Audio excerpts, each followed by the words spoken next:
En MATLAB podremos encontrar varias funciones que nos van a permitir resolver sistemas de ecuaciones lineales. En esta lección vamos a abordar dos de estas funciones. Para ello, vemos en pantalla que tenemos un sistema de tres ecuaciones con tres incógnitas, siendo estas incógnitas x, y y z. Primero vamos a utilizar la función lineSolve, la cual nos va a permitir resolver este sistema de una forma análoga a cómo se hace con matrices. Lo primero que debemos hacer es definir las incógnitas como variables de orden simbólico, para lo cual vamos a utilizar el término sims y luego vamos a escribir cada una de las variables que vamos a definir de manera simbólica, es decir, las incógnitas x, y y z, cada una separada por coma, o bien dejando un espacio en blanco. Luego vamos a definir cuáles van a ser las ecuaciones que conforman el sistema. Para ello vamos a llamar a cada una EQ, por ejemplo, siendo la primera ecuación EQ1. Y vamos a asignar a esta variable que hemos llamado EQ1 la ecuación, que en esta ocasión va a ser 3x, no olvidar escribir el asterisco de multiplicación, 3 por x, menos y más 14 multiplicado por z, y vamos a escribir un doble símbolo de igualdad, ya que estamos escribiendo esta primera ecuación, vamos a escribir un doble símbolo de igualdad y a continuación el número 7. Lo que estamos haciendo con esta operación es almacenando esta ecuación, que es la primera ecuación que conforma el sistema, en una variable llamada EQ1. Vamos a seguir la misma lógica con las próximas dos ecuaciones. Definimos entonces EQ2, que consiste en 2 multiplicado por x, más 2 multiplicado por y, más 3 multiplicado por z. Pasamos nuevamente un doble símbolo de igualdad. Importante esto, no confundirlo con un único símbolo de igualdad, que estaríamos equivocando el concepto. Estaríamos haciendo lo mismo que estamos haciendo aquí y no estamos estableciendo o nombrando una variable, sino estableciendo una operación de igualdad. Hacemos lo mismo con la tercera ecuación, EQ3, que va a ser x menos 12 multiplicado por y, menos 18 multiplicado por z. Una vez tenemos esto, lo que vamos a hacer a continuación es definir un sistema que va a almacenar esto que hemos escrito, almacenado, o mejor dicho, traducido a matrices. Vamos a ejecutar para ver qué es lo que tenemos hasta este momento. Si nos damos cuenta, tenemos ya tres variables en donde hemos guardado expresiones de orden simbólico. Una vez hecho esto, como se decía entonces, vamos a abrir corchetes y vamos a definir dos variables, una variable A y otra variable B. El propósito de hacer esta operación, de hecho esto es B, vamos a ver aquí con cuidado, perfecto. El propósito de hacer esto es que en realidad lo que haremos es que vamos a utilizar una función que nos va a permitir, como antes se indicaba, representar las ecuaciones mediante matrices. Vamos entonces a utilizar una función que es equations to matrix. Esta la encontramos aquí, equations to matrix. La escribimos y vamos a pasarle los siguientes argumentos. Vamos a pasarle primero un corchete y en ese corchete vamos a escribir cada una de las expresiones que anteriormente definimos, es decir, EQ1, EQ2 y EQ3.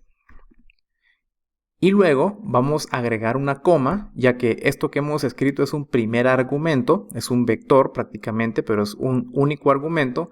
vamos a pasar un segundo argumento con las variables x, y, z, que son las incógnitas. X, espacio y, espacio z, recordando que también podríamos escribir aquí, en estos espacios que he representado en blanco, podríamos escribir también comas. Perfectamente el programa lo va a entender. Una vez hecho esto, ejecutamos y nos vamos a dar cuenta que lo que conseguimos mediante esta función es guardar una matriz prácticamente de coeficientes en la variable a, que tiene este mismo orden: 3 menos 1, 14, 2, 2, 3 y 1 menos 12 menos 18. Es decir, una matriz de coeficientes. Y en la variable b, ya que esta función genera dos outputs o genera prácticamente dos variables, y por eso es que establecimos un vector en donde van a almacenarse las dos respuestas de esta función, tenemos los resultados del lado derecho: 7, 0, 33. Una vez que hemos hecho esto, podemos proceder a resolver el sistema. Y para ello vamos a utilizar la función que tenemos acá, que es lineSolve. Pasemos entonces, por ejemplo, una variable r en la que vamos a guardar la respuesta. Y vamos a utilizar la función lineSolve, la tenemos aquí. Le vamos a pasar como argumentos las variables a, y b. Es decir, va a resolver linealmente el sistema que está conformado por a y por b, como lo tenemos aquí.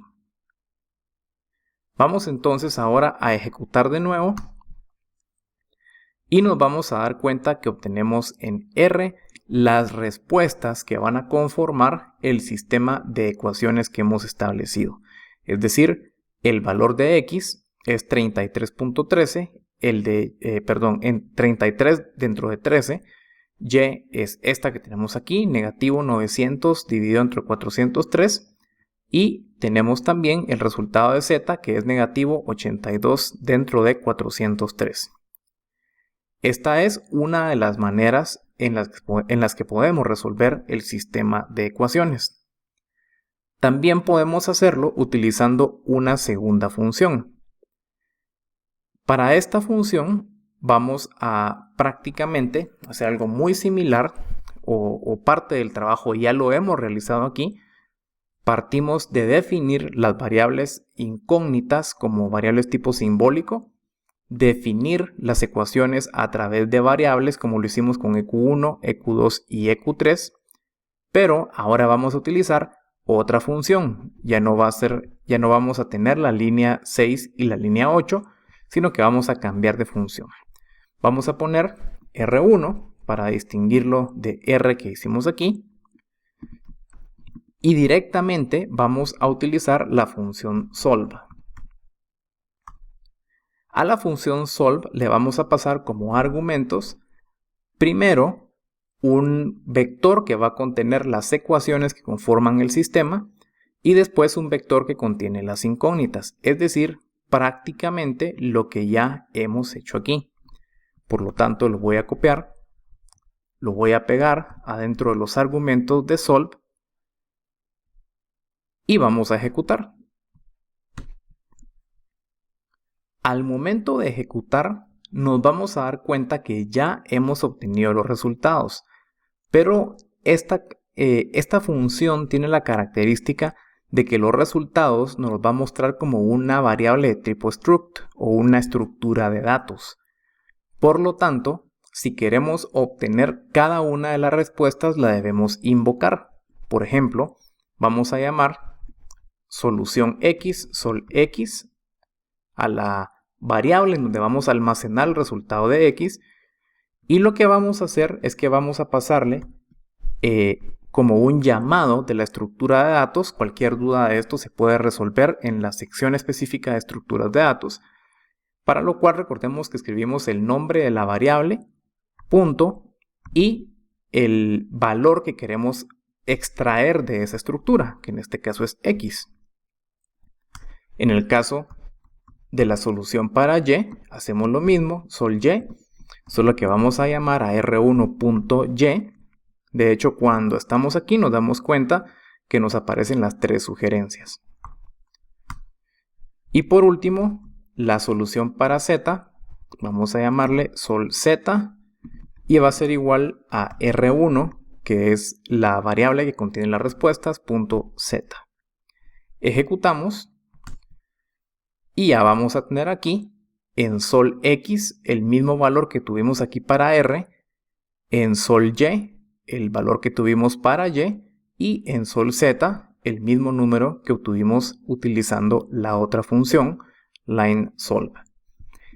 Estas son las dos maneras en que podemos resolver sistemas de ecuaciones lineales de la manera más práctica. Si nos damos cuenta, en realidad consiste de pocas líneas.